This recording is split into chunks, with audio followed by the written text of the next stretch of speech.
Bonjour, nous sommes en direct du 25e Salon de l'Habitat qui se déroule aujourd'hui, complexe Coubertin à Calais. 25 ans, ça se fête et il nous fallait une invitée d'honneur à cet anniversaire. Eh bien, elle est là. Ce n'est pas un sosie, ce n'est pas un animatronique. Non, c'est la vraie Valérie Damido. Bonjour Valérie. Bonjour. Ça nous fait vraiment chaud au cœur de vous recevoir. Vous savez, c'est un anniversaire, donc 25 c'est ans. un moment. Ça se fait 25 ans, bah oui.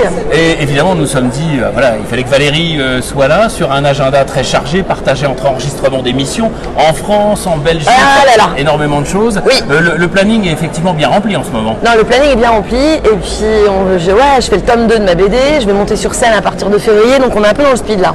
Les émissions vraiment pures déco, comme on les a connues pendant plusieurs années, ça ne vous manque pas trop? Je les fais sur YouTube maintenant. Alors j'en fais moins parce que c'est pas la même économie de marché, mais j'avais envie encore de faire de la déco, de donner des conseils aux gens, d'apprendre à faire des tutos, m'enfler.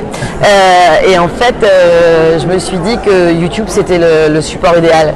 Donc voilà. Puis c'est aussi un support tourné vers la jeunesse. Ouais. Nous sommes aujourd'hui la télévision différemment, on le sait bien. La télévision, on s'emmerde un peu quand même, on va pas se mentir. Donc je trouve que YouTube, au moins, tu as une vraie liberté de ton, tu fais ce que tu veux, tu produis ce que tu veux. Et les gens, à chaque fois que je les croisais dans la rue, ils disaient « Ah, je veux apprendre à m'aroufler, machin et tout ». Voilà, YouTube, c'est hop là. Vous avez conscience, Valérie, que vous avez influencé toute une génération, vu le nombre d'années de présence à l'antenne, qui se sont mis à la déco, qui se sont mis à se dire moi aussi je peux faire des choses de mes deux mains, etc.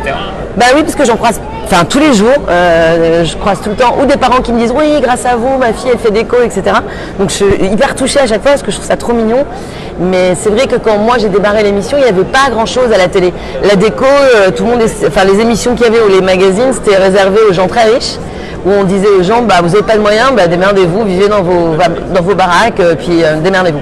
Nous on est arrivé en se disant, non, on va expliquer aux gens que c'est pas parce qu'on n'a pas beaucoup de sous qu'on ne peut pas avoir une maison sympa. Voilà, apporter de la couleur. Voilà, et puis même recustomiser des meubles, pouvoir vraiment avoir une jolie maison qui nous ressemble sans dépenser $1 million. Donc on était les seuls à le faire et on était les seuls à essayer d'expliquer aux gens qu'il ne fallait pas jeter, il fallait recycler, il fallait essayer de s'adapter, peut-être juste changer de place les trucs. Et c'est vrai qu'au début, les gens disaient « Ah oui, mais alors, beaucoup de rouge, beaucoup de ci, beaucoup de là, gagne. » Moi, ça me faisait rire parce que nous, on faisait les goûts des gens. Donc, c'est comme si j'allais chez toi et tu me dis « Moi, j'adore le orange. Je vais pas te mettre du jaune. » Tu vois, donc bon, bref.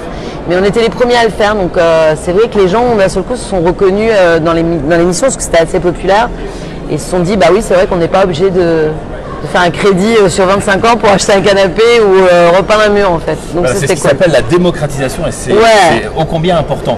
Valérie, vous êtes là, je le dis, plusieurs heures, c'est pas qu'un passage éclair d'1 heure, vous êtes là en je suis là 17 heures. Exactement. Il y aura plusieurs séances de dédicaces d'1 heure, dont une qui va débuter dans quelques instants. Le tour des stands, vous allez rendre visite aux exposants et donc à nos visiteurs en même temps. Une petite pause déjeuner bien évidemment. Tirage au sort, il y a quand même énormément de cadeaux à gagner. Et les cadeaux, est-ce qu'il y a des beaux cadeaux? Il y a des oreillers pour faire la sieste, entre autres. Mais c'est vachement important. Des guides de cuisine, des guides touristiques aussi également. Il y a plein de cadeaux. Voilà, c'est un anniversaire, donc on offre aussi des cadeaux à nos visiteurs. Mais le plus beau cadeau, Valérie, c'est votre venue, votre présence aujourd'hui. Un oreiller, c'est pas mal aussi. À très vite.